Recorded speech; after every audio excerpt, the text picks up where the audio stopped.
الإشفال في البلوى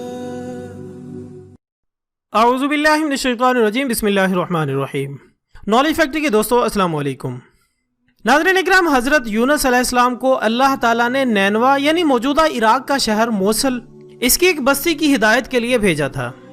نینوا میں آپ علیہ السلام کئی سال تک یہاں کے لوگوں کو تبلیغ کی دعوت دیتے رہے، مگر جب وہ قوم ایمان نہ لائی تو آپ علیہ السلام ان کو عذاب آنے کی خبر سنا کر تیونس کی طرف جانے کے لیے نکلے۔ حضرت یونس علیہ السلام جب قوم سے ناراض ہو کر نکلے تو قوم نے آپ کی غیر موجودگی میں توبہ کر لی۔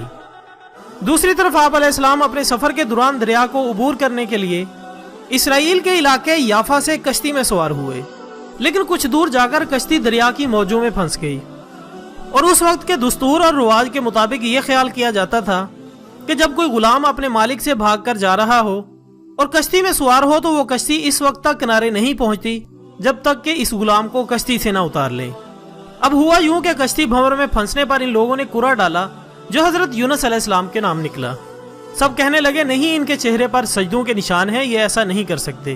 لہٰذا پھر کرا ڈالا گیا، پھر حضرت یونس علیہ السلام کا نام نکلا، اور جب 3 دفعہ کرا آپ کے نام ہی نکلا تو آپ علیہ السلام نے فرمایا کہ میں ہی وہ غلام ہوں جو اپنے آقا کو چھوڑ کر جا رہا ہوں۔ آپ نے خود ہی دریا میں چھلانگ لگا دی تاکہ دوسرے لوگ کنارے پر پہنچ جائیں۔ اتنے میں اللہ تعالیٰ نے ایک مچھلی کو حکم دیا کہ حضرت یونس علیہ السلام کو بغیر نقصان پہنچائے نگل لے۔ اس طرح حضرت یونس علیہ السلام مچھلی کے پیٹ میں آ گئے، اور یہ آپ پر ایک کڑا امتحان تھا۔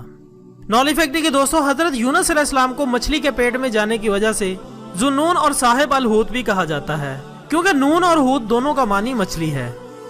اور اس سارے واقعے کو اللہ تعالیٰ قرآن پاک میں اس طرح سے ارشاد فرماتا ہے، اور مچھلی والے کو بھی ہم نے نوازا۔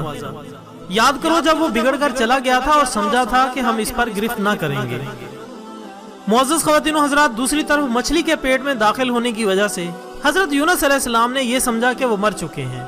آپ نے فوراً بارگاہ الہی میں اپنی ندامت کا اظہار کیا اور توبہ استغفار کی، کیونکہ وہ وحی الہی کا انتظار اور اللہ تعالیٰ سے اجازت لیے بغیر اپنی قوم سے ناراض ہو کر نینوا سے نکل آئے تھے۔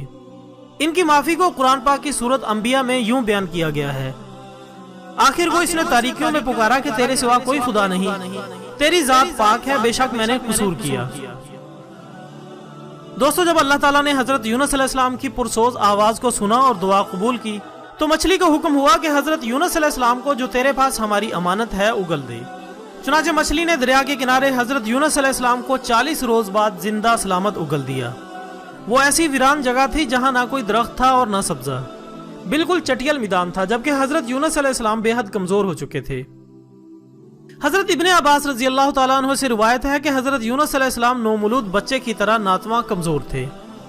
آپ کا جسم بہت نرم و نازک ہو گیا تھا اور جسم پر کوئی بال بھی نہ تھا۔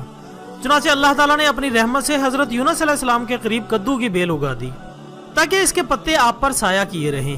اسی طرح اللہ تعالیٰ کے حکم کے مطابق ایک جنگلی بکری صبح و شام آپ کو دودھ پلا کر واپس چلی جاتی۔